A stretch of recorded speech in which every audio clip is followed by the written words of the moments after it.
സംബാൽ മസ്ജിദിലെ അനധികൃത സർവേക്കെതിരെ പ്രതിഷേധിച്ച 5 യുവാക്കളെ വെടിവെച്ചുവന്ന UP പോലീസ് നടപടിക്കെതിരെ SDPI പ്രതിഷേധ പ്രകടനം നടത്തി. SDPI കിളിക്കല്ലൂർ കോർപ്പറേഷൻ കമ്മിറ്റിയുടെ ആഭിമുഖ്യത്തിലാണ് പ്രകടനം നടത്തിയത്.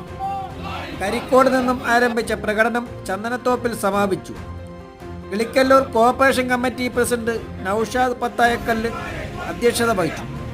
Corporation committee secretary A. Nisar ഉദ്ഘാടനം ചെയ്തു. മണ്ഡലം വൈസ് പ്രസിഡന്റ് റഹീം പത്തായക്കല്ല്, മണ്ഡലം കമ്മിറ്റി അംഗം CA Sadiq, corporation vice president city Iqbal, joint secretary Shanavas Kallumpuram, Muneer, Shanavas Pathayakkallu എന്നിവർ നേതൃത്വം നൽകി.